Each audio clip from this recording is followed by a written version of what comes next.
Hello bachcho, let's read out the question first. A 2.5 kg ball and a 5.0 kg ball have an elastic collision.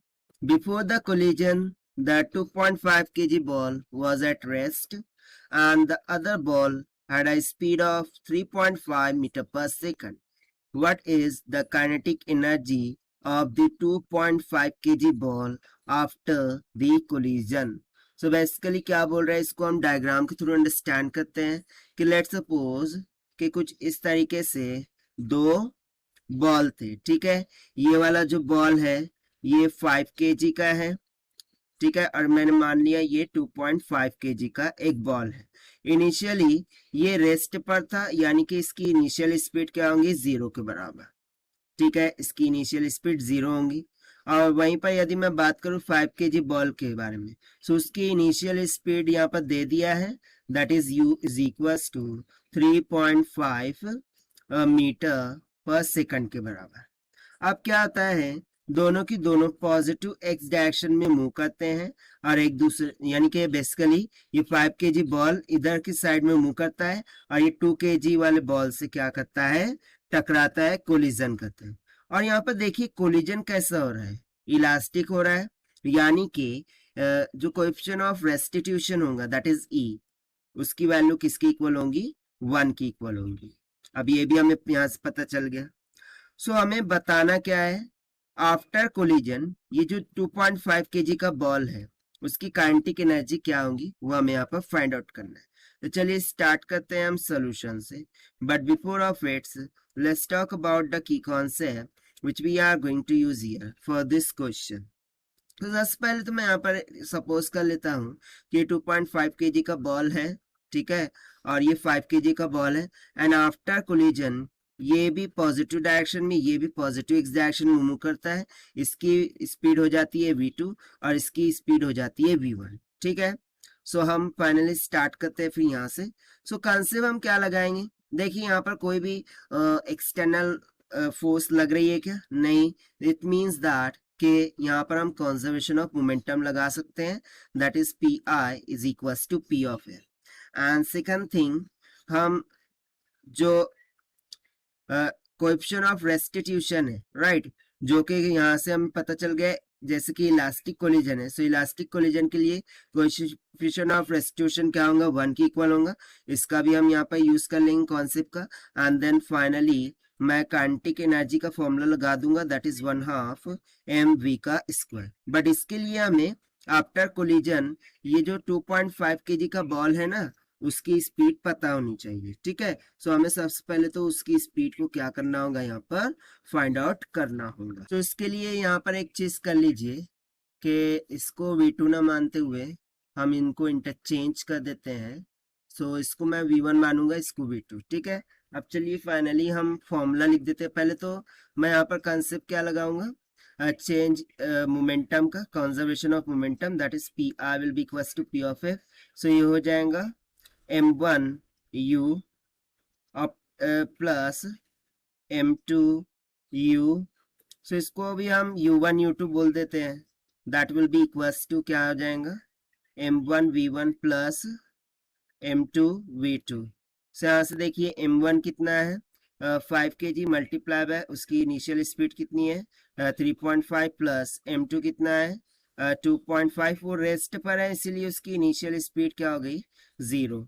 That will be equals to m1 कितना है, यहाँ पर हमें d1 था 5 kg multiply by v1 तो find करना है, plus m2 कितना था 2.5 kg मल्टीप्लाई बाय उसकी भी स्पीड हमें पता नहीं है, सो उसको भी हम एज इट इज रख देंगे, दैट इज v2 के बराबर।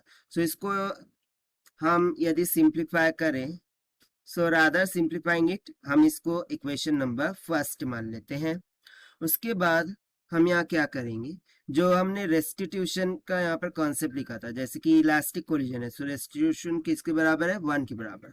सो रेस्टिट्यूशन का फॉर्मूला क्या हो जाता है, this is nothing but is equals to the speed of separation. So speed of separation यहाँ पर क्या होंगी, v1 माइनस v2, जो भी फाइनल वेलोसिटीज है उनका difference, divided by speed of approach. So speed of approach, so यहाँ पर एक ही अप्रोच कर रहा है, और उसकी वेलोसिटी यहाँ पर क्या हो जाएंगी, स्पीड क्या हो जाएंगी, सिंपली u1। सो यहाँ पर हम सब्स्टिट्यूट कर देंगे u1 and this will be equals to, ये कितना हो जाएगा, v1 minus v2 divided by u1 कितना है 3.5, this will be equals to 1, क्योंकि रेस्टिट्यूशन का वैल्यू कितना है 1 की इक्वल। सो यहाँ से मुझे एक इक्वेशन मिल जाएंगी, that is the value of v2। So value of v2 कितनी मिल जाएंगी, that will be equals to v1 minus 3.5 के बराबर। ठीक है, अब इस वैल्यू को हम यहाँ इक्वेशन नंबर फर्स्ट में क्या कर देंगे, सब्स्टिट्यूट कर देंगे। सो फर्दर हमें क्या मिल जाएगा, that is now see 5 multiply bye 3.5 हो जाएगा 17.5 प्लस ये तो हो गया 0, this will be equals to 2.5 multiply by v1। तो बेसिकली यहाँ पर देखिए फॉर्मूले में थोड़ा सा इंटरचेंज करना होगा हमें, ये बेसिकली v2 होगा, ये v1 होगा।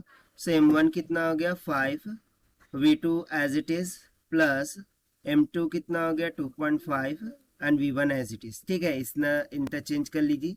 सो यहाँ से देखिए 2.5 v1 मिल गया प्लस 5 टाइम्स ऑफ, हम v2 की वैल्यू सब्स्टिट्यूट कर देंगे, दैट इज v1 माइनस 3.5 हो जाएगा। सो यहाँ से फर्दर सिंप्लीफाई करते हैं 17.5, this will be equals to 2.5 times of v1 plus 5 multiply by v1 हो जाएगा माइनस ऑफ, ये भी कितना हो जाएगा 17.5, उधर जाके प्लस हो जाएगा, ऐड कर देंगे तो कितना आ गया 35 इज इक्वल्स टू 7.5 v1। सो यहाँ से v1 will be equals to 35 divided by 7.5। So जब आप इसे डिवाइड कर देंगे so v1 will be comes out 4.6 metre per second के बराबर। ठीक है, 4.6 मीटर पर सेकंड। बट हमें इससे ये पूछा था क्या, नहीं, हमें तो पूछा था kinetic energy for the 2.5 kg ball, so after the collision, right. So वो क्या हो जाएंगी, उसके लिए हम थर्ड कॉन्सेप्ट लगा देंगे, kinetic energy will be equals to 1/2 m v1 का whole square. So it will be equals to 1/2, mass कितना है 2.5 मल्टीप्लाई बाय v1 कितना है 4.6 का होल स्क्वायर।